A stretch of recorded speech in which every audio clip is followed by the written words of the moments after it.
بسم اللہ الرحمن الرحیم۔ میرے پیارے اسلامی بھائیوں اور بہنوں، السلام علیکم۔ صحیح بخاری کتاب الایمان کی احادیث مکمل کرنے کے بعد آج جو باب ہم شروع کرنے جا رہے ہیں وہ کتاب العلم ہے۔ اسی سلسلے میں چند احادیث آپ کی خدمت میں پیش کرنے جا رہا ہوں۔ نمبر 1، ایک بار نبی کریم صلی اللہ علیہ وآلہ وسلم لوگوں میں بیٹھے ہوئے ان سے باتیں کر رہے تھے۔ اتنے میں ایک دیہاتی آپ کے پاس آیا اور پوچھنے لگا کہ قیامت کب آئے گی۔ آپ صلی اللہ علیہ وآلہ وسلم اپنی گفتگو میں مصروف رہے۔ بعض لوگ جو مجلس میں تھے کہنے لگے، آپ صلی اللہ علیہ وآلہ وسلم نے دیہاتی کی بات سنی لیکن پسند نہیں کی، اور بعض کہنے لگے کہ نہیں بلکہ آپ نے اس کی بات سنی ہی نہیں۔ جب آپ صلی اللہ علیہ وسلم اپنی بات پوری کر چکے تو میں سمجھاتا ہوں کہ آپ صلی اللہ علیہ وسلم نے یوں فرمایا، وہ قیامت کے بارے میں پوچھنے والا کہاں گیا؟ اس دیہاتی نے کہا، یا رسول اللہ، میں موجود ہوں۔ آپ صلی اللہ علیہ وسلم نے فرمایا کہ جب ایمانداری دنیا سے اٹھ جائے گی قیامت ہونے کا انتظار کر۔ اس نے کہا، ایمانداری اٹھنے کا کیا مطلب ہے؟ آپ صلی اللہ علیہ وسلم نے فرمایا کہ جب حکومت کے کاروبار نالائق لوگوں کو سونپ دیے جائیں گے تو قیامت کا انتظار کر۔ صحیح بخاری کتاب العلم حدیث نمبر 59۔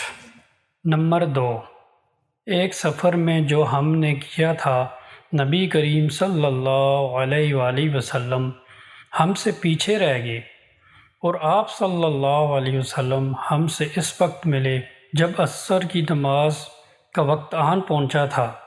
ہم جلدی وضو کر رہے تھے، پس پاؤں کو خوب دھونے کے بدل ہم یوں ہی سا دھو رہے تھے۔ یہ حال دیکھ کر آپ صلی اللہ علیہ وسلم نے بلند آواز میں پکارا، دیکھو ایڑیوں کی خرابی دوزخ سے ہونے والی ہے۔ 2 یا 3 بار آپ صلی اللہ علیہ وسلم نے یوں ہی بلند آواز سے فرمایا۔ صحیح بخاری کتاب العلم حدیث نمبر 60۔ نمبر 3، نبی کریم صلی اللہ علیہ وآلہ وسلم نے فرمایا، درختوں میں ایک درخت ایسا ہے اس کے پتے نہیں جھڑتے، اور مسلمان کی مثال اسی درخت کی سی ہے۔ بتاؤ وہ کون سا درخت ہے؟ یہ سن کر لوگوں کا خیال جنگل کے درختوں کی طرف دوڑا۔ عبداللہ رضی اللہ تعالی عنہ نے کہا، میرے دل میں آیا کہ وہ کھجور کا درخت ہے، مگر میں اپنی کم سنی کی شرم سے نہ بولا۔ آخر صحابہ نے نبی کریم صلی اللہ علیہ وسلم ہی سے پوچھا کہ وہ کون سا درخت ہے؟ آپ صلی اللہ علیہ وسلم نے فرمایا، وہ کھجور کا درخت ہے۔ صحیح بخاری کتاب العلم حدیث نمبر 61۔ نمبر 4، ایک مرتبہ آپ صلی اللہ علیہ وسلم نے فرمایا، درختوں میں سے ایک درخت ایسا ہے کہ جس کے پتے نہیں جھڑتے، اور مسلمان کی بھی یہی مثال ہے، بتلاؤ وہ کون سا درخت ہے؟ یہ سن کر لوگوں کے خیال جنگل کے درختوں میں چلے گئے۔ عبداللہ نے کہا کہ میرے دل میں آیا کہ بتلا دوں کہ وہ کھجور کا درخت ہے، لیکن وہاں بہت سے بزرگ موجود تھے، اس لیے مجھ کو شرم آئی۔ آخر صحابہ نے عرض کیا، یا رسول اللہ، آپ ہی بیان فرما دیجئے۔ آپ صلی اللہ علیہ وسلم نے بتلایا کہ وہ کھجور کا درخت ہے۔ صحیح بخاری کتاب العلم حدیث نمبر 62۔ نمبر 5، ایک بار ہم مسجد میں نبی کریم صلی اللہ علیہ وسلم کے ساتھ بیٹھے ہوئے تھے۔ اتنے میں ایک شخص اونٹ پر سوار ہو کر آیا اور اونٹ کو مسجد میں بٹھا کر باندھ دیا، پھر پوچھنے لگا، بھائیو، تم لوگوں میں سے محمد صلی اللہ علیہ وسلم کون سے ہیں؟ نبی کریم صلی اللہ علیہ وسلم اس وقت لوگوں میں تکیہ لگائے بیٹھے ہوئے تھے۔ ہم نے کہا محمد صلی اللہ علیہ وسلم یہ سفید رنگ والے بزرگ ہیں جو تکیہ لگائے ہوئے تشریف فرما ہیں۔ تب وہ آپ سے مخاطب ہوا کہ اے عبد المطلب کے فرزند۔ آپ صلی اللہ علیہ وسلم نے فرمایا کہو میں آپ کی بات سن رہا ہوں۔ وہ بولا میں آپ صلی اللہ علیہ وسلم سے کچھ دینی باتیں دریافت کرنا چاہتا ہوں اور ذرا سختی سے بھی پوچھوں گا تو آپ اپنے دل میں برا نہ مانیے گا۔ آپ صلی اللہ علیہ وسلم نے فرمایا نہیں، جو تمہارا دل چاہے پوچھو۔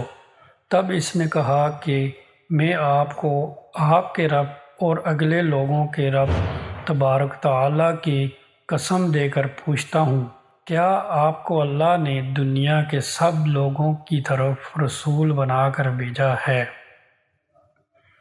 آپ صلی اللہ علیہ وسلم نے فرمایا ہاں یا میرے اللہ۔ پھر اس نے کہا میں آپ صلی اللہ علیہ وسلم کو اللہ کی قسم دیتا ہوں، کیا اللہ نے آپ صلی اللہ علیہ وسلم کو رات دن میں 5 نمازیں پڑھنے کا حکم فرمایا ہے؟ آپ صلی اللہ علیہ وسلم نے فرمایا ہاں یا میرے اللہ۔ پھر کہنے لگا میں آپ کو اللہ کی قسم دے کر پوچھتا ہوں کہ کیا اللہ نے آپ کو یہ حکم دیا ہے کہ سال بھر میں اس مہینہ رمضان کے روزے رکھو؟ آپ صلی اللہ علیہ وسلم نے فرمایا ہاں یا میرے اللہ۔ پھر کہنے لگا میں آپ صلی اللہ علیہ وسلم کو اللہ کی قسم دے کر پوچھتا ہوں کہ کیا اللہ نے آپ کو یہ حکم دیا ہے کہ آپ ہم میں سے جو مالدار لوگ ہیں ان سے زکوٰۃ وصول کر کے ہمارے محتاجوں کو بانٹ دیا کریں؟ نبی کریم صلی اللہ علیہ وسلم نے فرمایا ہاں یا میرے اللہ۔ تب وہ شخص کہنے لگا جو حکم آپ صلی اللہ علیہ وسلم اللہ کے پاس سے لائے ہیں میں ان پر ایمان لایا اور میں اپنی قوم کے لوگوں کا جو یہاں نہیں آئے ہیں بھیجا ہوا تحقیق حال کے لیے آیا ہوں۔ میرا نام زمام بن ثعلبہ ہے، میں بنی سعد بن بکر کے خاندان سے ہوں۔ اس حدیث کو لیث کی طرح موسیٰ اور علی بن عبد الحمید نے سلیمان سے روایت کیا، انہوں نے ثابت سے، انہوں نے انس سے، انہوں نے یہی مضمون نبی کریم صلی اللہ علیہ وسلم سے نقل کیا۔ صحیح بخاری کتاب العلم حدیث نمبر 63۔ نمبر 6، رسول اللہ صلی اللہ علیہ وسلم نے ایک شخص کو اپنا خط دے کر بھیجا اور اسے یہ حکم دیا کہ اسے حاکم برین کے پاس لے جائے۔ برین کے حاکم نے وہ خط کسریٰ شاہ ایران کے پاس بھیج دیا۔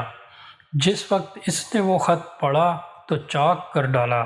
راوی کہتے ہیں اور میرا خیال ہے کہ ابن مسیب نے اس کے بعد مجھ سے کہا کہ اس واقعے کو سن کر رسول اللہ صلی اللہ علیہ وسلم نے اہل ایران کے لیے بد دعا کی کہ وہ بھی چاک شدہ خط کی طرح ٹکڑے ٹکڑے ہو جائیں۔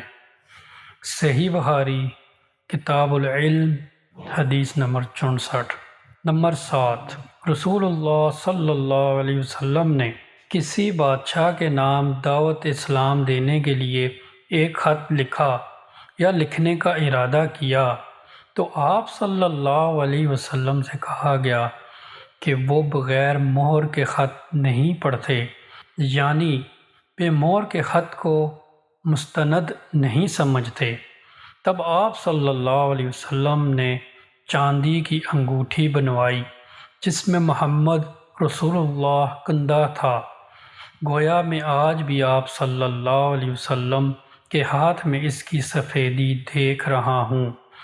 شعبہ راوی حدیث کہتے ہیں کہ میں نے قتادہ سے پوچھا کہ یہ کس نے کہا کہ اس پر محمد رسول اللہ کندہ تھا؟ انہوں نے جواب دیا انس رضی اللہ تعالی عنہ نے۔ صحیح بخاری کتاب العلم حدیث نمبر 65۔ نمبر 8، ایک مرتبہ رسول اللہ صلی اللہ علیہ وسلم مسجد میں تشریف فرما تھے اور لوگ آپ صلی اللہ علیہ وسلم کے ارد گرد بیٹھے ہوئے تھے کہ 3 آدمی وہاں آئے۔ ان میں سے 2 رسول اللہ صلی اللہ علیہ وسلم کے سامنے پہنچ گئے اور ایک واپس چلا گیا۔ راوی کہتے ہیں کہ پھر وہ دونوں رسول اللہ صلی اللہ علیہ وسلم کے سامنے کھڑے ہو گئے۔ اس کے بعد ان میں سے ایک نے جب مجلس میں ایک جگہ کچھ گنجائش دیکھی تو وہاں بیٹھ گیا اور دوسرا اہل مجلس کے پیچھے بیٹھ گیا اور تیسرا جو تھا وہ لوٹ گیا۔ تو جب رسول اللہ صلی اللہ علیہ وسلم اپنی گفتگو سے فارغ ہوئے تو صحابہ رضی اللہ تعالیٰ عنہ سے فرمایا کہ کیا میں تمہیں 3 آدمیوں کے بارے میں نہ بتاؤں؟ تو سنو، ان میں سے ایک نے اللہ سے پناہ چاہی، اللہ نے اسے پناہ دے دی، اور دوسرے کو شرم آئی تو اللہ بھی اس سے شرمایا کہ اسے بھی بخش دیا، اور تیسرے شخص نے منہ موڑا تو اللہ نے بھی اس سے منہ موڑ لیا۔ صحیح بخاری کتاب العلم حدیث نمبر 66۔ نمبر 9، وہ ایک دفعہ رسول اللہ صلی اللہ علیہ وسلم کا تذکرہ کرتے ہوئے کہنے لگے، رسول اللہ صلی اللہ علیہ وسلم اپنے اونٹ پر بیٹھے ہوئے تھے اور ایک شخص نے اس کی نکیل تھام رکھی تھی۔ آپ صلی اللہ علیہ وسلم نے پوچھا، آج کون سا دن ہے؟ ہم خاموش رہے حتیٰ کہ ہم سمجھے کہ آج کے دن کا آپ کوئی دوسرا نام اس کے نام کے علاوہ تجویز فرمائیں گے۔